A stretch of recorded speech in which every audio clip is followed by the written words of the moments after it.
Malupit na malupit at talaga nga namang marami tayong nalaman. Isa na ho dyan, nalaman natin kung sino ang mga tanga at kung sino talaga ang may utak na kahit nilalait, meron naman pala talagang utak. Hindi kasi alam mo, ngayon mga kababayan, balita ko, na out of stock ang tissue sa 7-Eleven, sa Uncle John's, na out of stock ang tissue kasi daw nag-iiyakan daw itong mga pinklawan. Gago!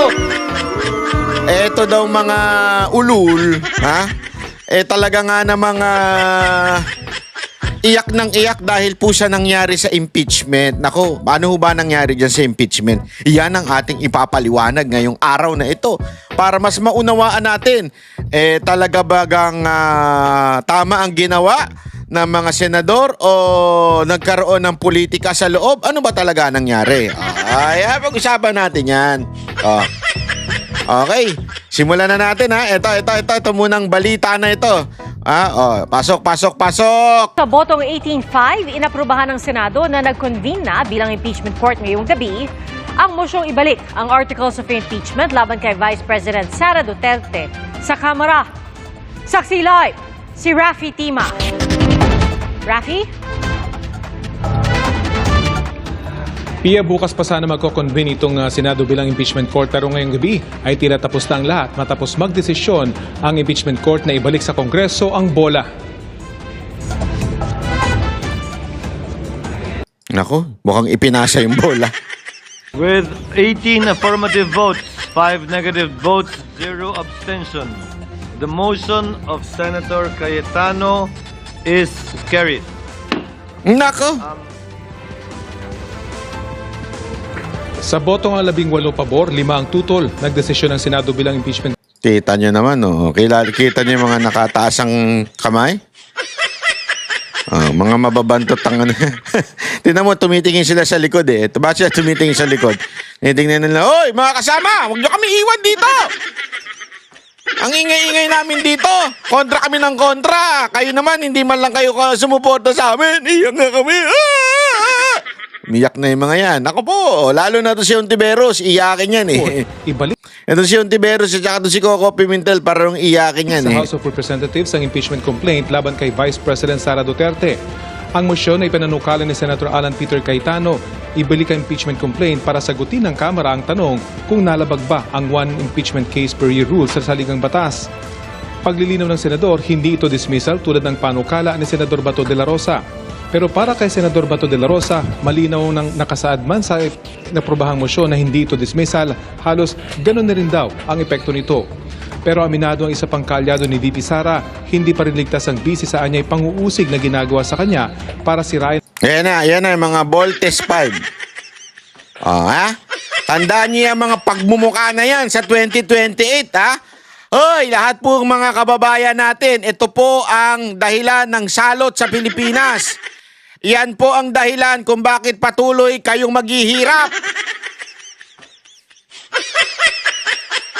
Bakit kanyo? Sandali, baka sabihin naman nila fake news Hindi, kasi tandaan ninyo, kung gusto ninyong manatili ang mga Marcos, Romualdez at Araneta sa susunod pang 6 na taon pagkatapos ng 2028, anong ibig sabihin nun? Lalo pa tayo maghihirap, maubusan ng trabaho, talaga nga namang krimen kaliwat kanan.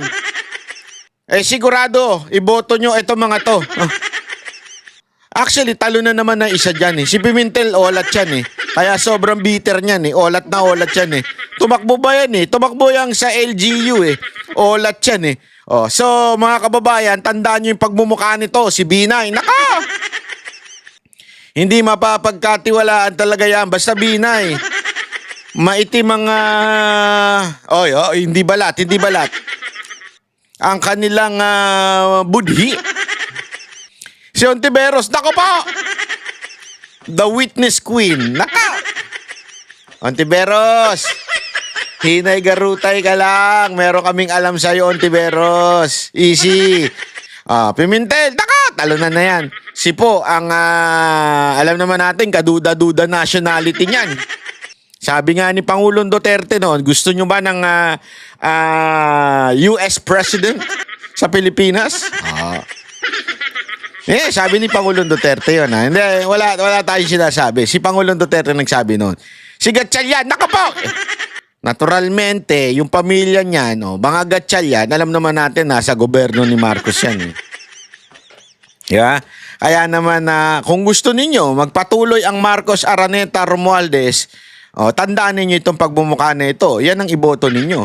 Pero kung ayaw nyo na ng Marcos, Romualdez at Araneta sa gobyerno na para maging presidente sa susunod na eleksyon, kung ayaw ninyo, wag na natin to iboto to mga to. Kasi ito, gusto nilang ituloy ang impeachment. Gusto nilang matanggal talaga si Vice President Sara Duterte. Ano ibig sabihin pag natanggal si Vice President Sara Duterte? Alam na natin, tuloy-tuloy, Tuloy pa rin ang awit ng puso ko. Tuloy-tuloy ang mangyayaring dumadausdos na bansa sa ilalim ng Marcos Araneta. Yan ang gusto nila mangyari. Matanggal si VP Sara Duterte. Di ba? Kaya mga kababayan, tandaan ang mga pagmumukha na yan. Binay, Ontiveros, Pimentel, Poe, at Gatchalian. May political chance sa 2028. Para sa lider ng minorya, ang pagbalik ng impeachment complaint sa mababang kapulungan, tila pag-iwas ng Senado sa kanilang katungkulan. Dahilan para posible itong questionin ng mga hindi sang-ayon sa desisyon ng impeachment court. Narito ang pahayag ng mga senator judges. I think most of us do not want to dismiss it, but agree na we have to look into the fact na kung totoong, or we can look into the facts kung totoo hindi na violate yung Constitution. So this is a compromise that will not delay and will even help the 20th Congress. Parang ganun na rin yun. Para sa akin, Kasi, they have to get first the House of Representatives should attest that they did not violate the 1-year bar rule. Di ba? Meaning, no multiple impeachment complaints can be filed within 1 year. I doubt if they can attest to that. Meron pa ring summons, meron pa ring requirement to reply in 10 days and so on. So hindi pa rin siya? Well, maliwanag na mukhang tatawid sa 20th Congress. So, walang kaligtasan. Kaya nga sabi ko, why are we adopting a motion na may ambiguous language? Alam mo niyo na, pag may ambiguous language, you're inviting a court case. Oh, bitter! Bitter na bitter ka. Court case. Wala na, talo ka na, ulat ka na, alis ka na dyan. Alis! Alis ka na dyan. Alis na, Coco Pimentel. Wala ka na. Huli mo na yan. Hindi ka na makakaulit sa Senado. Tinan mo, itaga mo sa bato. Si bato ni Mari sa'yo. Itaga mo sa bato. Hindi ka na makakaulit sa Senado dahil sa ginawa mo.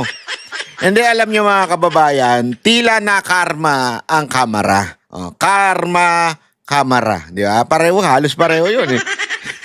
Bakit kanyo? Ikikwento ko sa inyo kung bakit tila na karma ang kamara. Kasi ganito lang yan kasimple, mga repa pips ha. Kasi ganito, ano ba yung issue ngayon? Yung sinasabing ni Cayetano na hindi naman dinismiss. Ang ginawa, isinole o niremand o nireturn sa kamara at pinagpapaliwanag. Bakit ninyo tinalunan yung una, pangalawa, pangatlo, at dumiretso kayo sa pang-apat? Kasi ang nangyari, mga kababayan, ganito ang proseso para lamang po sa kaalaman natin. Merong time frame na ang sinasabi, once natanggap yung impeachment ng isang tao doon kay Vice President o kahit sino mang impeachable officer. Halimbawa, ako ako isang congressman na may kasama akong grupo. Gusto ko ma-impeach si Marcos, halimbawa. Lalapit ako sa Secretary General ng Congress, yung House of Representatives. Papasa ko yung impeachment, complaint, ito yung impeachment, bla bla bla. Kasi ganito, whereas. So, alam mo naman yung mga as na yun. Yeah? So ito. Kasi ganito ginawa nito, kaya dapat impeach yan, bla bla bla bla. Ikaw, Secretary General ka, ang nakasulat sa konstitusyon, immediately, hindi forthwith wala na mas lilinaw pa sa salitang immediately kung hindi agad-agad. Agad-agad, kailangan mong ipasa sa Speaker of the House. Immediately. Ano ginawa nila? At nadulas sila publicly. Ito si Secretary General, nadulas siya. Bakit? Yung pinasa yung first impeachment, hindi niya kaagad ibinigay kay Speaker. Mali yun. Kasi ayon sa ating batas, immediately kailangan ibigay mo sa Speaker.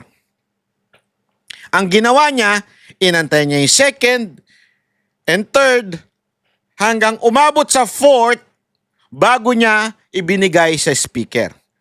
Doon pa lang, sabit na. Pangalawang sabit, pagkabigay sa Speaker, ibibigay ng Speaker in 10 days, I think. Ibibigay, di ko sure yung date, yung araw. Pero kailangan niyang ibigay on that period of time sa Department of, yung kanilang Committee on Justice. Ibig sabihin, kailangan yung Committee on Justice, hihingin yung panig ni BP Sara Duterte, oy, may gusto mong pa-impeach sa'yo dito. So, doon, yun yung parang mangyayaring sa salitang korte, para bagang piskal yon. Parang sasabihin ng piskal, Banat Bay, may nagre-reklamo sa'yo. Bakit daw ang pogi-pogi mo? Halimbawa, ganon. Sasabihin ko naman, hindi ako pogi. Yummy lang ako. Sasagot ako ngayon. Hindi pinasagot si BP Sara Duterte. So sa ibig sabihin, may prosesong nalabag. Okay? Yun yung ikine-question ngayon itong mga senador.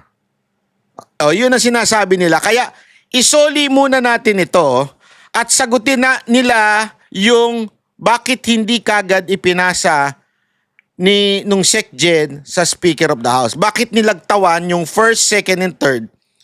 Kasi nga may purpose yun.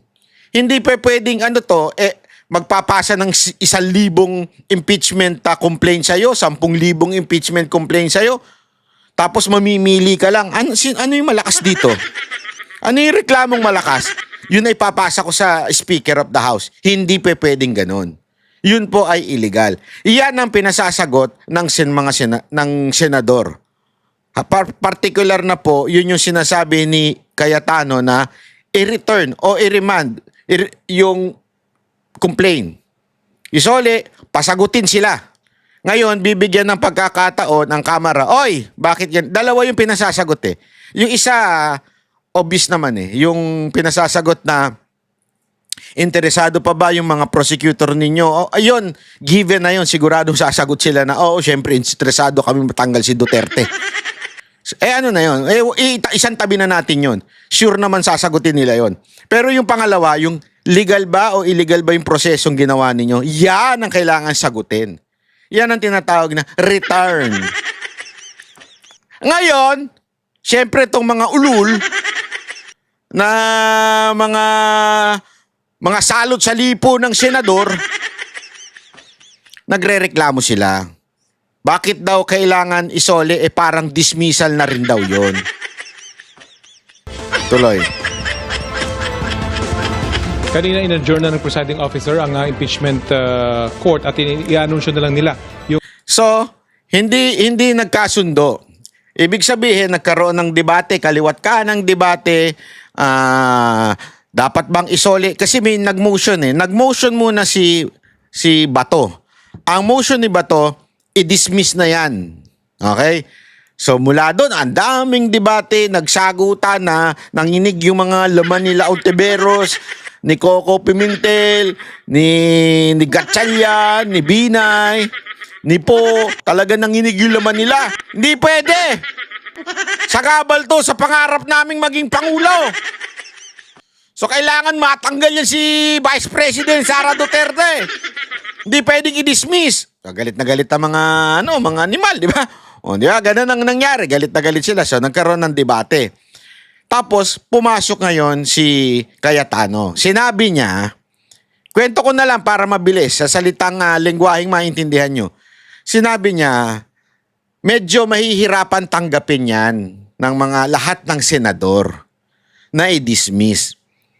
Ang galing din ni Cayetano eh. Dito talaga napabilib ako ni Cayetano. Taas talaga yung kamay ko. Kaya yung mga nagsasabing etong si Cayetano, Judas, mga ganyan. Kasi tandaan ninyo yung mga